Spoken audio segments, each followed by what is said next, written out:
સાસુ અને વહુઓ શાંત થઈ જાય ને તો આ મા બાપને ભૂલશો નહીં, પ્રોગ્રામ કરવો જ ન પડે હો. કારણ કે ધરતીકંપના એપિસોડ બધા આ બાજુથી આવે છે. અમુક અમુક દાંત કાઢતા હોય મનમાં મનમાં પણ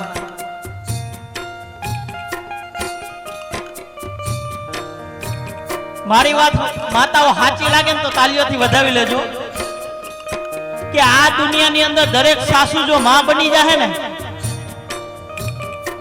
આ દુનિયાની અંદર દરેક સાસુ જો માં બની જાય અને વહુ જો દીકરી બનીને રહેવા માંડશે ને, તેથી આ મારા વડીલોની ઉંમર 50 વર્ષ વધી જાય. બાપ પાડો પાડો તાલીઓ પાડો. કારણ કે ધરતીકંપના એપિસોડ જ આ બાજુથી આવે. દીકરો નો માને કઈ હકે, નો પોતાની ધર્મ પત્નીને કઈ હકતો હોય અને દુનિયા છોડીને વયો જતો હોય. જો માને કે ને મા બાજુ જરા કેમ કે આમ તેમ કે ને એટલે તરત મારી માતાઓ હું કે મા બાજુ બોલતો એને હું કે માવડિયો. માનું ઉપરાણું એટલે માવડિયો. અને ધર્મ પત્ની બાજુ બોલે ને તો તમને બધાને ખબર જ છે એકેય બાજુ નો બોલી શક્યો. કારણ કે આજની અપ ટુ ડેટ વહુને સાસુ આઉટ ઓફ ડેટ લાગે. આજની અપ ટુ ડેટ વહુને સાસુ આઉટ ઓફ ડેટ લાગે.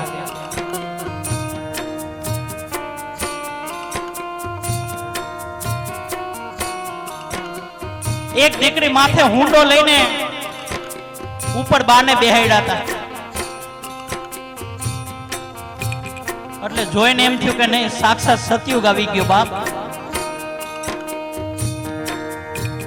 માથે હુંડો હતો, એની અંદર બા બેઠા હતા. એટલે મેં કીધું બેન કોણ તમારા બા છે? કે ના રે ના. તો મેં કહ્યું કોણ થાય તમારે? કે મારા હાહુમાં છે, આ ઉપર બેઠા નહીં.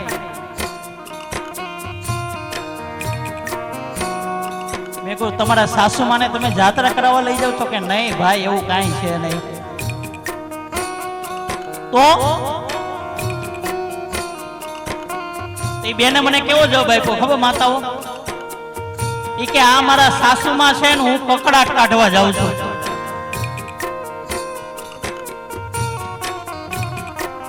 આજે કાળી 14 છે ને તો હું કકડાટ કાઢવા જાઉં છું.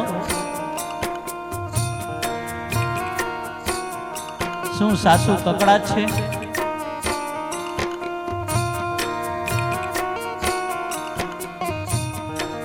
કારણ કે આનું આ સંતાન જેવું જોશે ને એવું કરશે.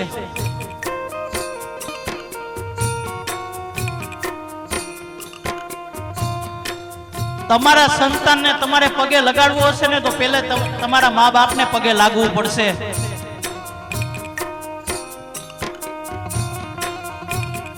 તમારા સંતાનને જો તમારે સેવા કરાવી હશે ને તો તમે પહેલા તમારા મા બાપની સેવા કરવી પડશે.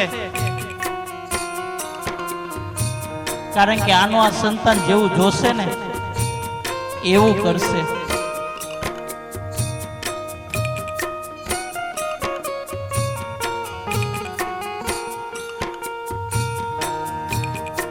એક આવી રીતના પ્રોગ્રામ ચાલુ હતો, મા બાપને ભૂલશો નહીં. એક દીકરાના મગજમાં વાત બેહી ગઈ. તરત જ એના પપ્પાને જઈને પગે લાગવા ગયો ને એટલે એના પપ્પાએ કીધું કેમ ભાઈ? કે પપ્પા મારે તમને પગે લાગવું છે. તો કે કેમ? કે હું મા બાપને ભૂલશો નહીં પ્રોગ્રામ સાંભળીને આવ્યો ને મારી બુદ્ધિ ઠેકાણે આવી ગઈ. બાપ તો કે દીકરા 10 મિનિટ સાઈડ ઉપર બેસ.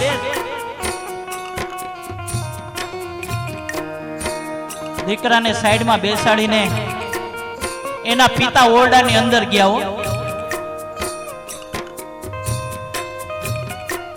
ઓરડાની અંદર તો ગયા અને 20 મિનિટ પછી પાછા આવ્યા.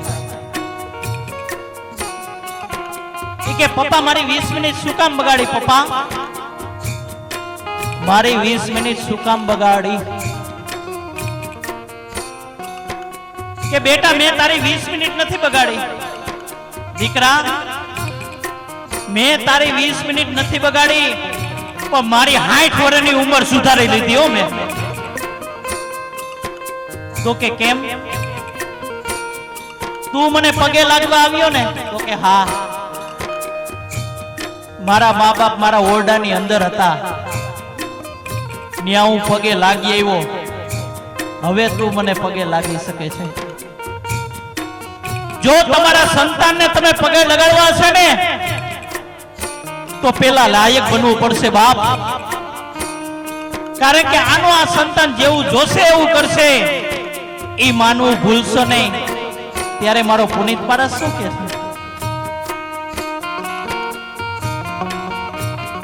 ઓ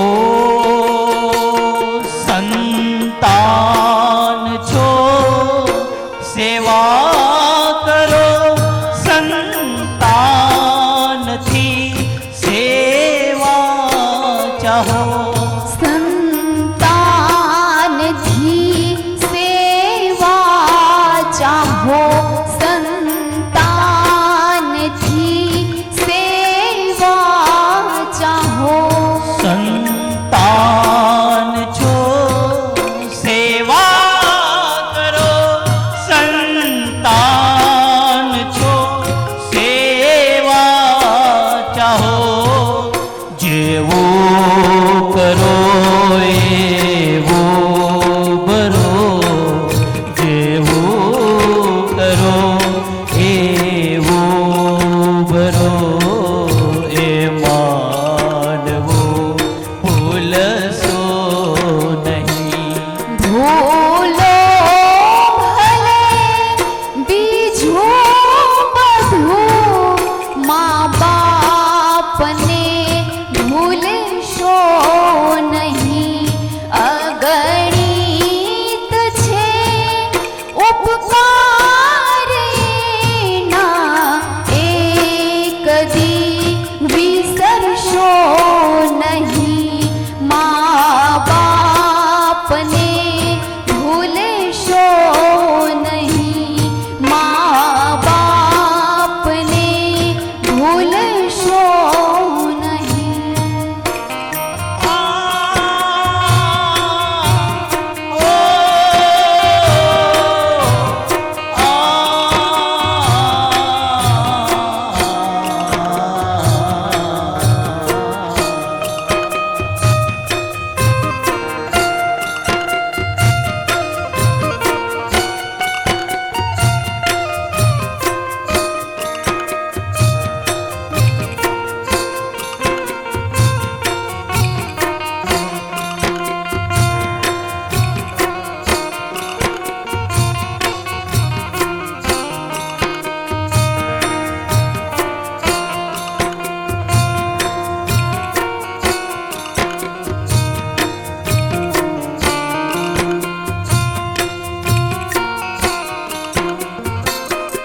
આજની ખાલી મા બાપ ને ભૂલશો ને એ જ પ્રોગ્રામ નથી હો, પણ દીકરીઓને પણ કંઈક કેવું છે. આજે ડોબરિયા પરિવારને આંગણે આ મા બાપ ને ભૂલશો ને પ્રોગ્રામ છે ને,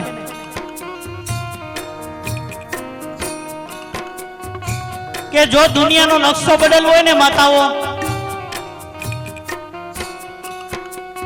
દુનિયાનો નકશો બદલવો હોય ને તો આ બેનો ફેશન છોડી દે અને મારા વડીલો વ્યસન છોડી દે હે ને, તેથી આ દુનિયાનો નકશો બદલી જાય હો.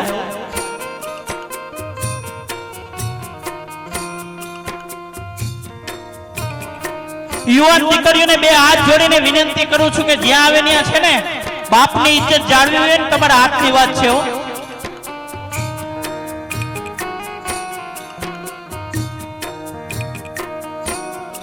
બાપને લાખ નો કરવો કે કોડી નો કરવો ને, એ દીકરીઓ તમારા હાથની વાત છે.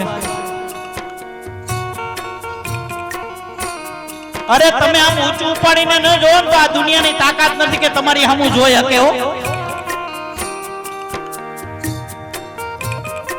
કારણ કે તમે જો અવરું પગલું ભરી લ્યો ને બેનો, તેથી બાપને કાળજાના કટકા થઈ જતા હોય. અરે આ દુનિયાથી હારી જતો હોય,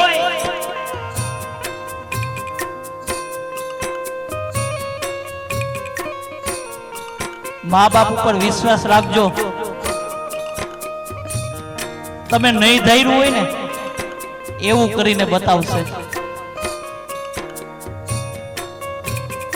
હારી હારી ગાડીઓ જોઈને, હારા હારા કપડા જોઈને મોહી નહીં જતું બેનો,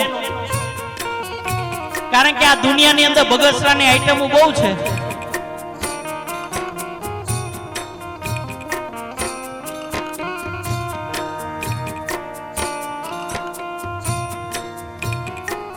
મોઢે બાંધે તો ઓળખાય નહીં આપણે. 8 વાગ્યા પછી ચોપાટીએ જઈને બેહ્યો.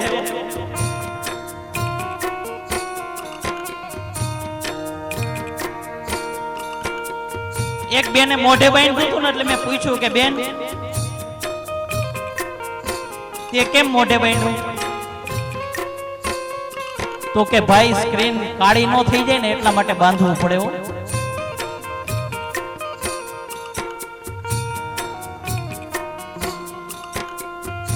અને એનું મેં માથું મોઢું જોયું તો અમાસની રાત જેવું હતું. રાતે હમી મળે ને તો આપણે ભટકાઈ જાય, દેખાય નહીં. અરે બેન, જો તારા ચામડા કાળા હશે ને તો આ સમાજ સ્વીકાર કરશે. બાપ, તારા ચામડા કાળા હશે ને તો આ સમાજ સ્વીકાર કરશે. પણ જિંદગીની અંદર કઈક કલંક ડાઘ લાગી ગયો છે ને, સમાજ સ્વીકાર કોઈ દી નહીં કરે.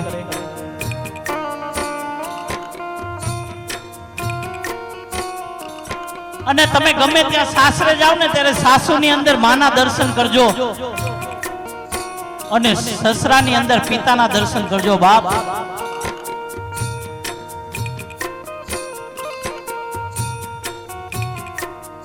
કારણ કે બાપની ઇજ્જત જાળવી ને એ તો દીકરીઓને હાથની વાત છે.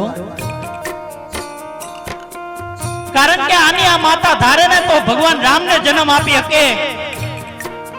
આની આ માતા ધારે તો ભગવાન દ્વારકાધીશને જન્મ આપી શકે.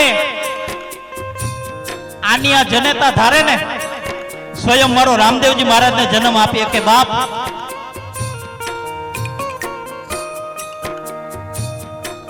ને આની આ જનેતા ધારે ને તો રાવણને પણ ઉત્પન્ન કરી શકે.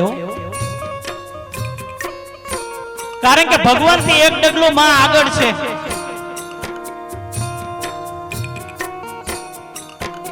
તમે જો તમારા માને ભજશો ને, તમારી માતાને ભજશો ને, માતા પિતાને ભજશો ને તો ભગવાન મળશે. મારી વાત સાચી લાગે ને વડીલો માતાઓ તાળીઓથી વધાવી લેજો. તમે જો તમારા મા બાપની સેવા કરશો ને તો ભગવાન મળશે.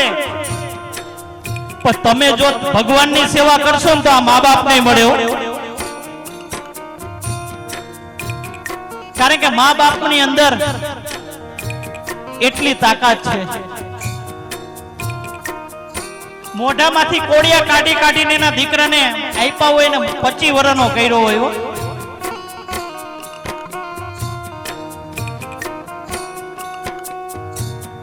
દીકરો આવે એટલે આખા ગામમાં પેંડા વેચે કે મારી ઘરે સંતાનનો જન્મ થયો, મારી ઘરે દીકરાનો જન્મ થયો. બાપ,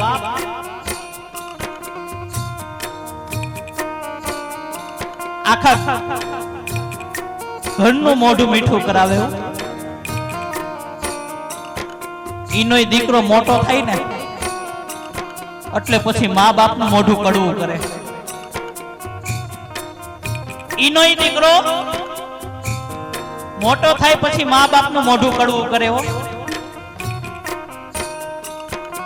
અને દીકરીનો જન્મ થાય ને તો આખા ઘરનું મોઢું બગડી ગયું હોય. આખું ઘર એમ કે પાણો આવ્યો.